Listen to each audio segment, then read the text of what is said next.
तो मित्रों, इस समय हम हैं आसाम के गुवाहाटी शहर से कुछ ही किलोमीटर आगे स्थित मायोंग गांव, जिसे कहते हैं काला जादू या तांत्रिकों की नगरी। तो यहाँ का पहले आप थोड़ा सा मार्केट देखिए, फिर हम आगे की बात करते हैं आपसे। ये क्या है?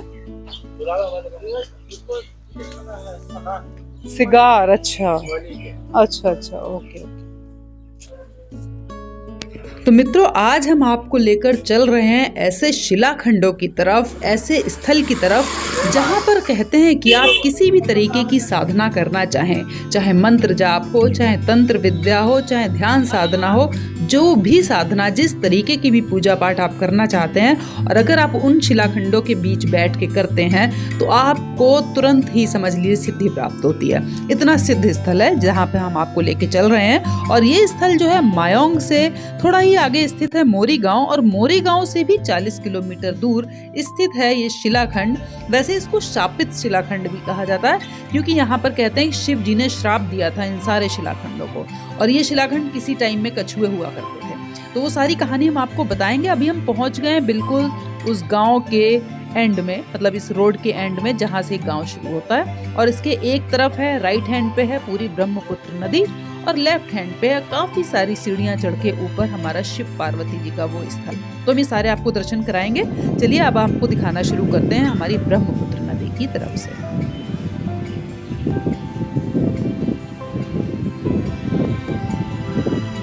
तो मित्रों, इस विशाल ब्रह्मपुत्र नदी के बिल्कुल लेफ्ट में स्थित हैं बहुत सारी सीढ़ियां, जिस पर चढ़कर हम पहुंचेंगे उस स्थान पर जहां पे जो मुख्य स्थान बताया जाता है ध्यान साधना के लिए। और बहुत ही वहाँ की अद्भुत कहानियां हैं, वो हम देखेंगे। लेकिन उससे पहले नीचे भी कुछ बना हुआ है शिव जी का मंदिर, पहले हम वो देख लेते हैं।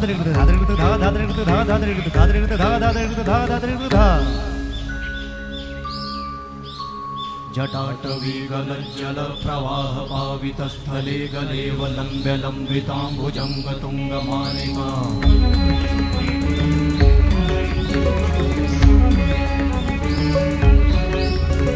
जटाटवी गलज्जल प्रवाह पावित स्थले गलेव लंब्य लंबितांभुजंग तुंग मालिका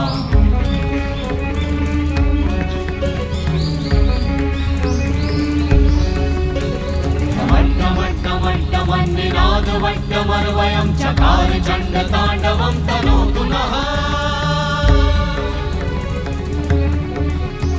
शिव शिवं शिव शिवं शिव शिवं शिव शिवं शिव शिवं शिव शिवं शिव शिवं शिव शिवं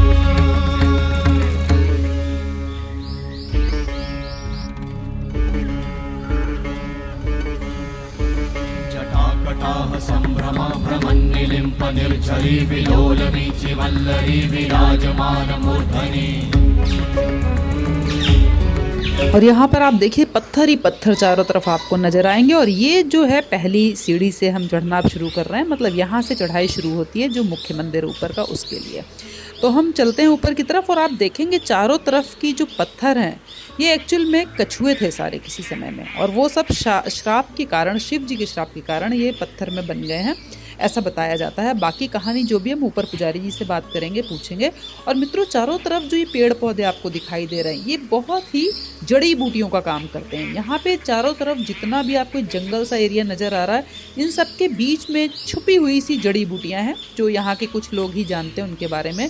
और वो इन जड़ी बूटियों को हर्बल ट्रीटमेंट के लिए मतलब यूज़ किया जाता है। इन सारी जो पत्तियाँ हैं जिनके बीच में जड़ी बूटियाँ भी हैं, तो इस तरीके से यहाँ पे जड़ी बूटियों का यूज़ बहुत ज़्यादा होता है। तो आप देखेंगे यहाँ पे दूर दूर तक पत्थरों पे राम राम लिखा हुआ है, बहुत दूर दूर है, कहीं कहीं पे क्लियर नहीं दिख रहा और किसी किसी पत्थर में क्लियर भी दिख रहा है। जैसे देखिए यहाँ पर एक पत्थर, इसमें थोड़ा सा हमें साफ दिखाई दे रहा है, और ये देखिए सारी जड़ी बूटियाँ हैं यहाँ पे।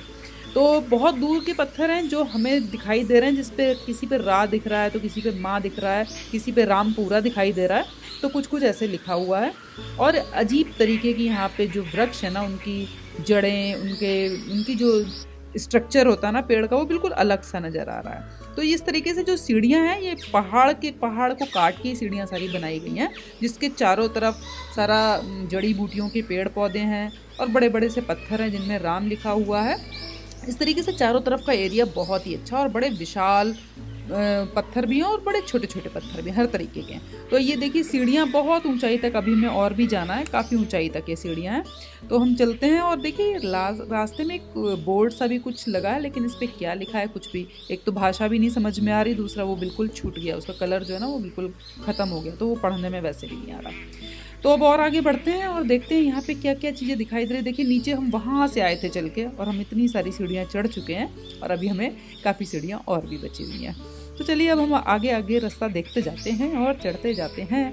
और हमें यहाँ पे दिखाई दे रहा है एक ऐसा पेड़ जिसका नीचे जड़ों के पास में काफ़ी कुछ सामान सा रखा है, या पता नहीं पूजा का कुछ है चीज़।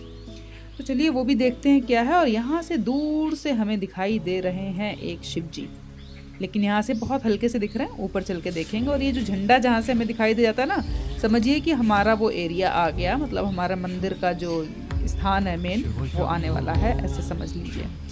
तो अब हम पहुँच रहे हैं उस जगह पे।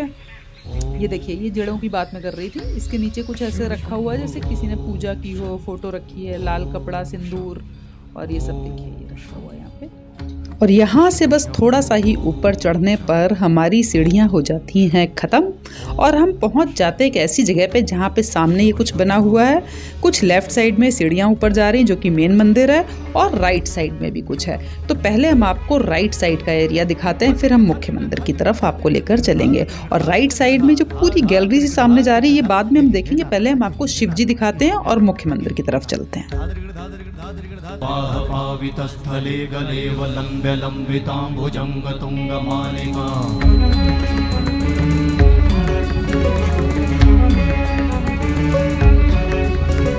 जटाटवी गलज्जल प्रवाह पावितस्थले गले वलम्ब्य लम्बिताम्बुजंग तुंगमालिका।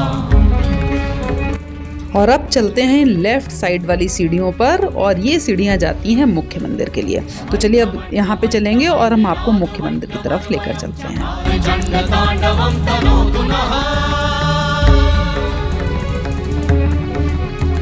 शिव शिवं शिव शिवं शिव शिवं शिव शिवं शिव शिवं शिव शिवं शिव शिवं शिव शिवं।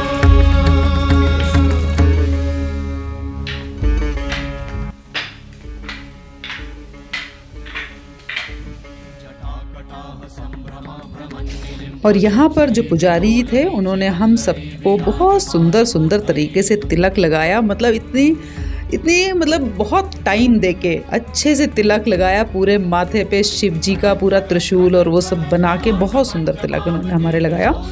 और इन्होंने हमें दर्शन कराए। जो एक लेफ़्ट साइड में शिवलिंग जी हैं जो मंदिर बनाया हुआ है वो, और राइट साइड में वो शिलाएं हैं जिस पे अपने आप ही शिव पार्वती और सारे वहाँ पे, मतलब कहना चाहिए अपने आप ही डिज़ाइन सी बनी हुई पत्थरों पे। तो पहले हम जरा शिवलिंग के दर्शन करते हैं यहाँ पे मंदिर के अंदर, और फिर हम आपको उस पत्थरों की शिला की तरफ लेके चलेंगे जो अपने आप में बहुत ही अद्भुत है। तो चलिए पहले हम शिव जी के दर्शन करें, माता पार्वती के दर्शन करते हैं, फिर हम चलेंगे लेफ्ट साइड में जो बहुत बड़े बड़े से पत्थर हैं उस तरफ।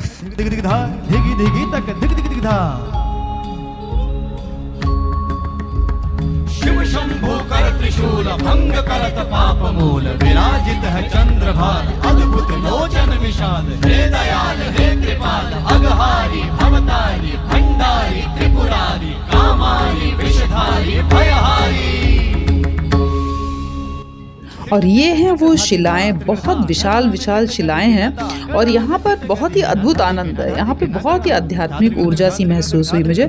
और इन शिलाओं पे आप देखेंगे अपने आप ही स्वतः ही जो ये बनी हुई है चित्रकारी आप देख रहे हैं, जो माता पार्वती शिव जी की ये सारी डिज़ाइन बनी हुई है, तो ये अपने आप में इस जगह पे खड़े होकर ही बहुत अच्छा लग रहा था। बहुत ही सुंदर अनुपम दृश्य देख के।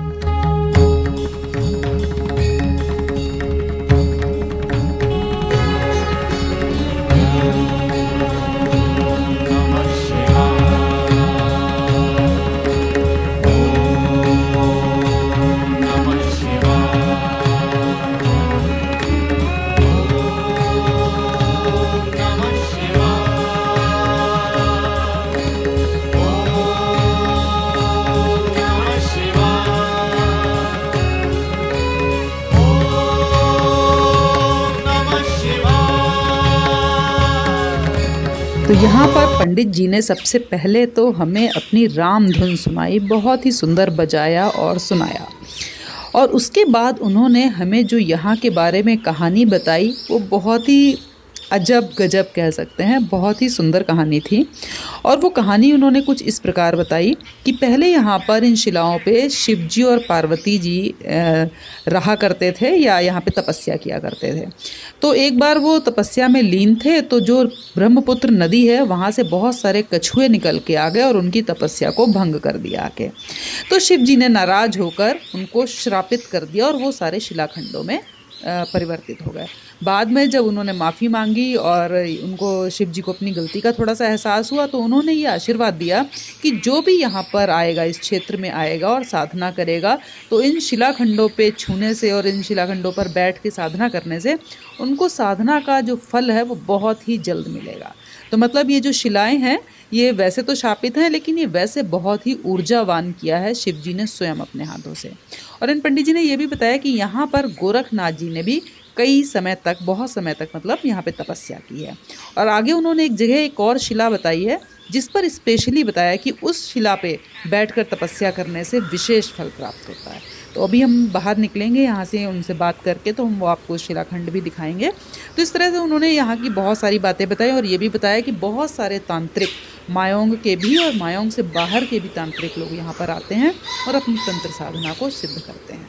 और मेरे ये पूछने पे कि सिर्फ तंत्र साधना ही यहाँ पे सिद्ध होती है, तो उन्होंने कहा नहीं, कोई भी पूजा, किसी भी तरीके की साधना, माला, मंत्र, जाप, पूजा जो भी आप करना चाहते हैं वो हर तरीके की साधनाएं जो हैं इस क्षेत्र में आकर करने से बहुत ही जल्दी वो सिद्धि प्राप्त होती है उनकी आपको।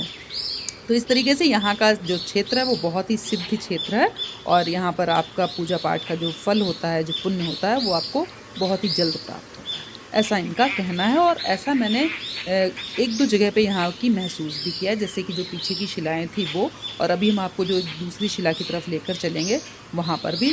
और बल्कि मैं तो कहूँ नीचे से लेके ऊपर तक सभी जगह ये पूरा ही क्षेत्र वाकई में बहुत ऊर्जा से भरा हुआ है। हर तरफ राम हैं, शिव हैं और हर तरफ कुछ ना कुछ आपको जड़ी बूटियाँ, पहाड़, मतलब बहुत अच्छा क्षेत्र है। तो आप कभी भी आएँ तो यहाँ पर एक बार दर्शन करने ज़रूर आइएगा और यहाँ पर थोड़ी सी देर के लिए ज़रूर बैठिएगा।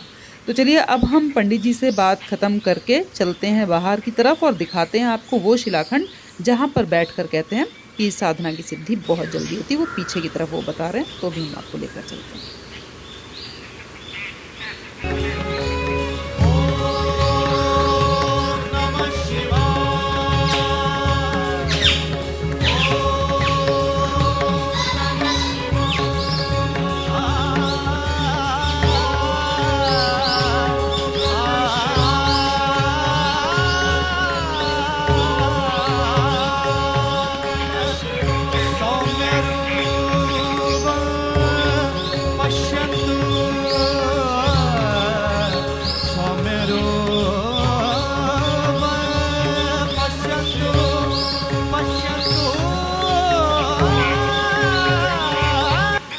तो मित्रों, जैसा पंडित जी ने अभी बताया, ये है वो शिलाएं जहाँ पर बैठकर आप बहुत ही जल्दी साधना में या अपना ध्यान जो भी करना चाहते हैं, मंत्र, जाप, तंत्र जो भी है, उसमें सिद्धि बहुत ही जल्दी प्राप्त कर सकते हैं। तो आप एक बार इन शिलाओं के दर्शन कीजिए और उसके बाद हम चलेंगे वापसी की तरफ नीचे की ओर। और अभी नीचे कुछ और भी दिखाना बाकी है।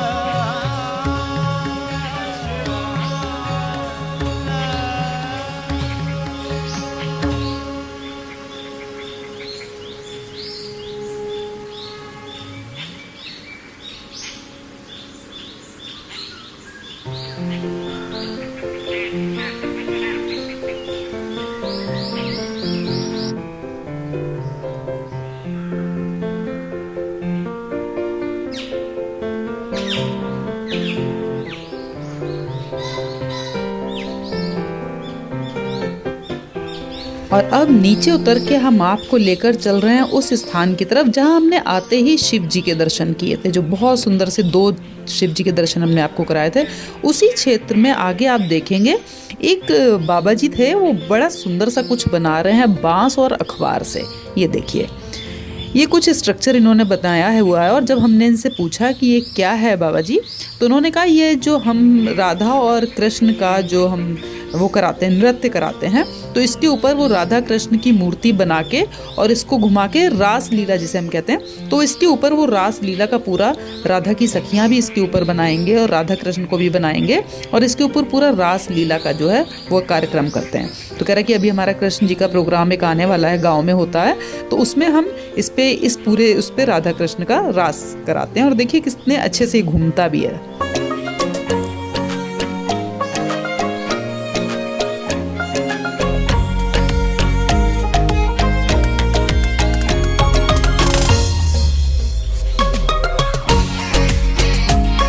तो मित्रों, इस कक्षोशिला या कक्षप शिला को प्रणाम करके और शिव पार्वती जी को प्रणाम करके हम निकल रहे हैं यहाँ से। मिलेंगे अगले वीडियो में, तब तक के लिए ओम नमः शिवाय, हर हर शंभो।